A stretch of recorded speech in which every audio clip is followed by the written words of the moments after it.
हर हर महादेव दोस्तों, स्वागत है आप सभी का हमारे इस चैनल पर। दोस्तों, अगर आप भी अपनी लाइफ में कुछ नया सीखने की चाह रखते हैं तो इस चैनल को अभी सब्सक्राइब कर लें। दोस्तों, 19 अगस्त 2024 यानी सोमवार को पड़ रही है श्रावण मास की पूर्णिमा तिथि, जो बहुत ही खास है। और दोस्तों, यह वह पूर्णिमा है जो कि श्रावण महीने में सोमवार को पड़ रही है। साथ ही साथ इस दिन रक्षाबंधन भी पड़ रहा है, तो इस दिन का महत्व और भी अधिक बढ़ जाता है। दोस्तों, इसी दिन किया जाने वाला पंडित जी द्वारा बताया गया एक लाल फूल और एक सफेद फूल वाला उपाय आप लोगों को जरूर करना चाहिए, क्योंकि दोस्तों यह एक ऐसा उपाय है जो कि हर दिन नहीं किया जाता। श्रावण महीने में जो पूर्णिमा आती है उसी दिन किया जाता है। यदि आप लोगों ने इस उपाय को नहीं किया है या किसी कारणवश नहीं कर पाए हो तो इस सोमवार पूर्णिमा के दिन इस उपाय से मत चूकना। दोस्तों, देखिए, यह दिन इतना खास होता है, इतना महत्वपूर्ण होता है। देखा गया है कभी कभी बड़े बड़े पूजा पाठ अनुष्ठान से जो मनोकामना पूर्ण नहीं होती है, वह श्रावण पूर्णिमा के दिन एक छोटे से उपाय करने से ही आपकी मनोकामना पूर्ण हो जाती है। और बहुत सारे लोगों ने इस उपाय को किया भी है और उनको इस उपाय को करने का फल भी जरूर मिला है। यदि आप लोग भी इस उपाय को इस सोमवार पूर्णिमा के दिन करना चाहते हैं तो आप इस उपाय को पहले अच्छे से समझ लेना, सुन लेना, उसके पश्चात करना। आपको इस उपाय का फल मिलेगा, आपकी सभी मनोकामनाएं पूरी हो जाएंगी। दोस्तों, हम आपको यहां पर बता दें कि यह जो एक लाल फूल और एक सफेद फूल वाला उपाय है, यह उपाय पंडित जी ने अपनी अभी की कथा में ही बताया है। और इस उपाय को करने से आपके घर में चाहे किसी भी प्रकार की दुख और समस्या क्यों ना चल रही हो, बस सोमवार की पूर्णिमा के दिन इस उपाय को कर लेना, क्योंकि इसी एकमात्र उपाय को करने से आपके पूरे घर परिवार में सुख और शांति हो जाएगी। आपके घर में अच्छे काम होने लगेंगे, आपकी जो भी मनोकामना होगी वह भी धीरे धीरे करके पूर्ण होना शुरू हो जाएंगी। अब हम समझते हैं इस एक लाल फूल और एक सफेद फूल वाले उपाय को आपको करना कैसे है, किसको करना है, किस समय करना है और कैसे करना है। देखो, उपाय बिल्कुल आसान है, बस समझने वाली बात है, ध्यान से समझिए। उसके पश्चात ही आप लोग जो है इस उपाय को जरूर कीजिएगा। सबसे पहली चीज हम लोग यह समझते हैं कि एक लाल फूल और एक सफेद फूल वाले उपाय को इस आने वाली सोमवार पूर्णिमा के दिन किसको करना है। तो देखिए, इस उपाय को घर के सभी सदस्यों को करने की बिल्कुल भी जरूरत नहीं है। घर में से कोई एक मुख्य बड़ा सदस्य ही इस उपाय को करेगा तो उस घर परिवार के सभी सदस्यों को इस उपाय को करने का फल मिल जाएगा। पर वह बड़ा सदस्य कौन होगा, कौन व्यक्ति इस उपाय को करेगा, तो यहां पर देखिए, हम आपको बता दें, घर की जो बड़ी बहनें होंगी, घर की बड़ी माताओं बहनों में से कोई भी एक माता बहन इस वाले उपाय को कर सकती है। अपने पूरे घर परिवार के लिए घर में सभी सदस्यों को इस उपाय को करने की जरूरत नहीं है। मात्र घर की जो बड़ी माताएं बहनें हैं उनमें से कोई भी एक माता बहन इस वाले उपाय को करेगी तो उसके घर परिवार के पूरे सदस्यों को इस उपाय का फल मिलेगा। यदि किसी कारणवश माताएं बहनें घर में उपस्थित ना हो या वो इस उपाय को ना कर हो, कुछ दिक्कत हो, तो भाई उस जगह पर फिर घर का कोई बड़ा व्यक्ति भी इस उपाय को कर सकता है। माताओं बहनों के कहने का मतलब यह था कि माताएं बहनें घर की लक्ष्मी होती है। जब घर की लक्ष्मी कोई उपाय करती है तो निश्चित ही भगवान शिव जी बहुत जल्दी प्रसन्न होते हैं और उपाय का फल में बहुत जल्दी और बहुत बड़ा करके भी यहां पर देते हैं। तो आप लोग यह बात समझ गए होंगे। अब हम यह बात समझते हैं, इस वाले उपाय को हमें करना किस समय है। एक लाल फूल और एक सफेद फूल वाले उपाय को हमें सोमवार के दिन किस समय करना है। तो देखिए, इस उपाय को करने का जो समय है, सुबह का समय भी है और शाम का समय भी है। अब देखिए, यहां पर हम मुख्य रूप से सुबह का समय नहीं बोलेंगे, क्योंकि देखिए, ये जो पूर्णिमा तिथि है और आप सभी लोग जानते हैं पूर्णिमा का प्रदोष काल का मतलब शाम का जो समय होता है ना, इस दिन भगवान शिव जी का सबसे प्रिय दिन होता है। तो आप लोग इसे एक लाल फूल एक सफेद फूल वाले उपाय को सुबह के समय भी कर सकते हो और शाम के समय प्रदोष काल में भी कर सकते हो। सुबह के समय यदि कर रहे हो तो 10 या फिर 11 बजे तक भी यदि उपाय करोगे तो भी आपको उपाय का फल मिलेगा। वही यदि शाम के समय कर रहे हो तो इस दिन जरूर शाम के समय का ध्यान रखना, कि शाम के 6 बजे से लेकर 7 बजे के बीच में यदि आप इस उपाय को कर सकते हो तो बिल्कुल कर लेना, पूरी कोशिश करना। पर यदि किसी कारणवश इस समय के बीच में ना कर पाओ तो रात 8 बजे तक भी यदि आप उपाय को करोगे तो आपको उपाय का फल जरूर मिलेगा। यह बात आपको समझ आ गई कि आप इस उपाय को सुबह और शाम दोनों समय कर सकते हो। मतलब करना आपको एक ही समय है।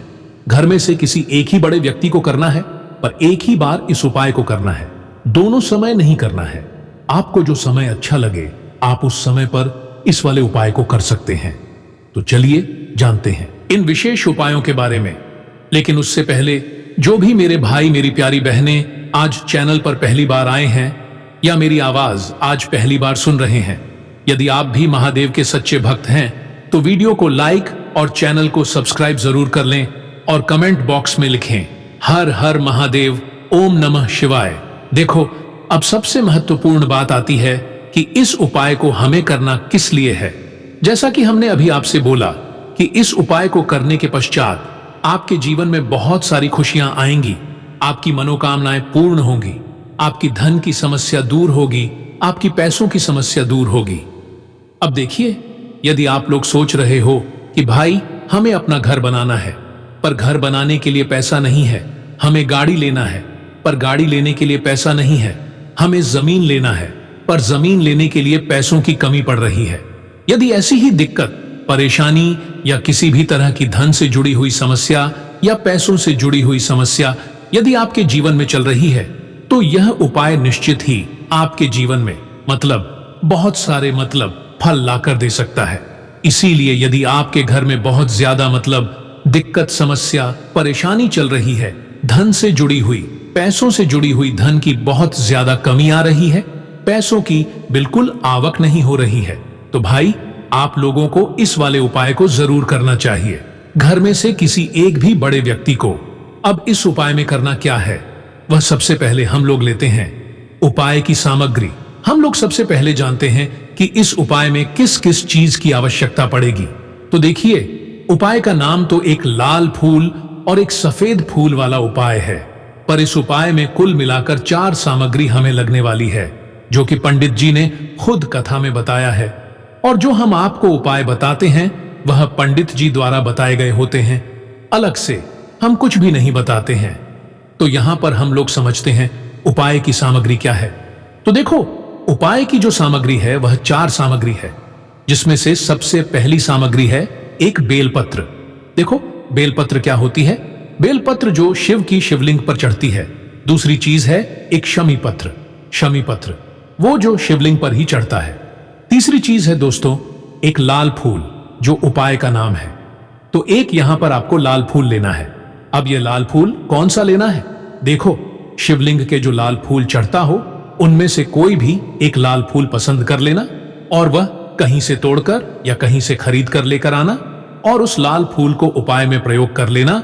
उसके पश्चात में एक सफेद फूल का विशेष रूप से ध्यान रखना। जो सफेद फूल शिवलिंग पर चढ़ता हो केवल वही सफेद फूल लेकर आना, इसके अलावा कुछ मत लेकर आना। लेकिन केतकी का मत लेना। तो एक एक मात्रा में ही आपको यह चारों सामग्री चाहिए, एक बेलपत्र, शमी पत्र, एक लाल फूल और एक सफेद फूल। यह चारों सामग्री आप लोग तैयार करके रख ले। प्रदोष काल में या सुबह के समय जब भी आप इस उपाय को कर रहे हैं, जैसे ही आपके उपाय की सामग्री तैयार हो जाती है तो क्या हम सीधा उपाय को करने के लिए इन चारों सामग्री को लेकर उपाय करने के लिए जा सकते हैं? नहीं, तो यहां पर आपको इस बात का ध्यान रखना है कि हम भगवान शिव जी को प्रसन्न करने के लिए तो जा रहे हैं, हम अपनी मनोकामना को पूर्ण करवाने के लिए तो जा रहे हैं, पर हमें इस उपाय को करने के साथ साथ में भगवान शिव जी की पूजन अर्चना के लिए कुछ सामग्री भी जरूर लेकर जाएंगे। जैसे कि सुबह के समय यदि आप उपाय को कर रहे हो इस एक लाल फूल और एक सफेद फूल वाले उपाय को, तो भाई सुबह के समय एक लौटा जल लेकर जाना है। जो लोग प्रतिदिन शिव जी के मंदिर जाते हैं, पूजा अर्चना करते हैं, जल चढ़ाते हैं, फूल बेलपत्र सब कुछ चढ़ाते हैं, भाई वो अपनी पूजा अर्चना वैसी की वैसी ही करना। बाकी जो केवल उपाय को करने के लिए जा रहा है, जो कुछ भी लेकर नहीं जा रहा है, उसे कम से कम 1 लोटा जल अपने घर से जरूर भरकर लेकर जाना यदि आप उपाय को कर रहे हैं ना, क्योंकि इस वाले उपाय को आप भगवान शिव जी की अर्चना करने के पश्चात ही करना। वहीं यदि बात करें शाम के समय की, यदि कोई व्यक्ति शाम के समय प्रदोष काल में इस वाले उपाय को कर रहा है तो भाई आपको मात्र एक घी का दीपक तैयार करना है। यह बात हम सदैव बोलते हैं। शाम के समय प्रदोष काल में कोई कर रहे हो ना तो दीपक का विशेष महत्व होता है। पूर्णिमा के दिन का प्रदोष काल में जो भी व्यक्ति दीपक जलाता है ना भगवान शिव जी के मंदिर में, भाई उसके जीवन से सारी दुख और परेशानी भी दूर होती है। तो भाई इस दिन दीपक का विशेष रूप से ध्यान रखना आप लोग। यदि आप इस उपाय को शाम के समय प्रदोष काल में कर रहे हो, है ना, ये जो दीपक आप लोग लोगे यह आटे का लोगे। जो आटा आप गूंथ दोगे उसके अंदर कुछ भी मत डालना, मात्र सादा आटा लगाकर उसे तैयार कर लेना और एक मीडियम साइज का दीपक तैयार कर लेना। वह दीपक ना ज्यादा छोटा हो ना ज्यादा बड़ा हो, है ना उसके पश्चात में दीपक आपका तैयार हो जाए तो इसके अंदर जो बत्ती रखोगे वो गोल बत्ती रखोगे। देखो, गोल बत्ती भी दो तरह की, एक बाजार की और एक घर वाली। तो कोशिश करना अपने घर में जो रुई रखी हुई है उस रुई से आप लोग एक गोल बत्ती अपने ही हाथों से बनाओ। उपाय का फल अच्छा मिलता है। भगवान शिव जी जल्दी प्रसन्न होते हैं जब हम किसी भी उपाय को अपने हाथों से परिश्रम करके तैयार करते हैं। तो आपको उस दीपक के अंदर एक गोल बत्ती रख देनी है। इसके अंदर जो चीज आप लोग डालोगे वो डालोगे शुद्ध देसी का घी। इस बात का विशेष रूप से ध्यान रखना, क्योंकि भगवान शिव जी का सबसे प्रिय दिन और प्रिय समय पर हम लोग इस वाले उपाय को कर रहे हैं। तो थोड़ा सा शुद्ध देसी गाय का घी इतना डालना कि वह दीपक कुछ समय तक चल सके। न बाजार वाला मिलावटी घी डालना, न भैंस का घी डालना। शुद्ध देसी गाय का घी आपको ढूंढने में मतलब मेहनत लगेगी और महंगा भी मिलेगा, पर गाय के घी से भगवान शिव जी प्रसन्न होते हैं। उसी देशी गाय की घी से घर में बरकत भी बनी रहती है और हमारे घर में सुख शांति भी बनी रहती है। इसलिए इस शुद्ध देसी गाय का घी को अपने घर में सदैव रखा करो। वह भगवान शिव जी के कार्यों में भी उपयोग में आता है और उपायों में भी हम लोग प्रयोग कर सकते हैं। तो यहां पर आपकी सारी तैयारियां हो चुकी हैं। उपाय को करते समय शुद्धता का विशेष रूप से ध्यान रखिएगा। सुबह कर रहे हो तो भाई सुबह तो आपको करना ही करना है। बाकी शाम को कर रहे हो तो शाम को मात्र हाथ मुंह धोकर भी आप लोग इस वाले उपाय को कर सकते हो। कोई दिक्कत वाली बात नहीं है भाई। उपाय की पूरी सामग्री तैयार करके और पूजन सामग्री लेकर आपको भगवान शिव जी के मंदिर पहुंचना है, जो आपके घर के पास में हो। जहां पर शिवलिंग विराजित हो, शिवालय हो, वहां पर आप लोगों को पहुंचना है। और जैसे ही आप भगवान शिव जी के मंदिर में पहुंचते हो, वहां जाकर ही उपाय शुरू नहीं करना है। पहले आपको भगवान शिव जी की पूजन करना है। पूजन अर्चना कैसे करोगे? सुबह के समय गए हो तो एक लोटा जल वगैरह जो भी पूजन सामग्री लेकर गए हो, उससे पहले पूजन सामग्री आप लोग मतलब पूजन भगवान शिव जी की कर लो। जो व्यक्ति केवल एक लोटा जल लेकर गए हैं, वह शिव जी की शिवलिंग पर मात्र एक लोटा जल एक धारा से धीरे धीरे करके चढ़ा लो, है ना। अपनी पूजन अर्चना आप लोग जो है पूरी कर लो पहले। उसी के पश्चात यदि आप शाम के समय कर रहे हो तो पहले जाकर बैठना। भगवान शिव जी के शिवलिंग के पास में आप जो दीपक तैयार करके लेकर आए हो, उस दीपक को पहले जलाना है। ये जो दीपक आप लोग जलाओगे ना, ये किसी और की माचिस से मत जलाना। अपनी ही माचिस अपने ही घर से लेकर आना और इस दीपक को अपने ही माचिस से जलाना। यदि आपने मंदिर की माचिस या किसी और की माचिस ले ली, इस उपाय को करने में इस उपाय का फल उस व्यक्ति को भी बहुत मिल जाएगा। इस बात का ध्यान रखना। अपने घर से अपनी ही माचिस लेकर जाना और इस दीपक को जलाना। दीपक को जलाने के पश्चात भगवान शिव जी की शिवलिंग के पास में रख देना। शिवलिंग के इतना पास में मत रखना कि भगवान शिव जी को आंच लगे, थोड़ी सी दूरी बनाकर ही जो है इस दीपक को शिवलिंग के पास में आप लोग रख दीजिएगा। अब जैसे ही आपकी पूजन अर्चना हो जाती है, भगवान शिव जी के शिवलिंग के सामने या आसपास कहीं पर भी बैठ जाइए उपाय को करने के लिए। और उपाय को करने से पहले आप लोग अपनी अवचार पूजन सामग्री निकाल लीजिए। उपाय की जो सामग्री है वह निकाल लीजिए और भगवान शिव जी के शिवलिंग के ऊपर एक माता अशोक सुंदरी जी का स्थान देख लीजिए। माता अशोक सुंदर जी का जो स्थान होता है वह जलाधारी के ऊपर होता है। जलाधारी के बिल्कुल बीचों बीच में होता है। आप लोगों ने देखा भी होगा शिवलिंग की जलाधारी होती है। जलाधारी के बिल्कुल बीचों बीच का जो स्थान होगा वह माता अशोक सुंदर जी का स्थान होगा, क्योंकि यहीं पर हमें यह जो है उपाय को करना है। सब पहली चीज, अब हम उपाय को करना शुरू करते हैं। आप सबसे पहले अपनी एक बेलपत्र उठा लो। एक बेलपत्र को आपको माता अशोक सुंदरी जी वाले स्थान पर सबसे पहले समर्पित करना है। बेलपत्र की डंडी का मुख होगा जलाधारी की तरफ, जहां से जल बहता है और नीचे गिरता है, और बीच वाली बड़ी पत्ती का मुख मतलब शिवलिंग की तरफ होगा। इस तरीके से आपको इस बेल पत्र को माता अशोक सुंदरी जी वाले स्थान पर समर्पित कर दे हैं। उसके पश्चात में अपनी एक शमी पत्र उठा लो जो आप उपाय के लिए लेकर आए हुए हो।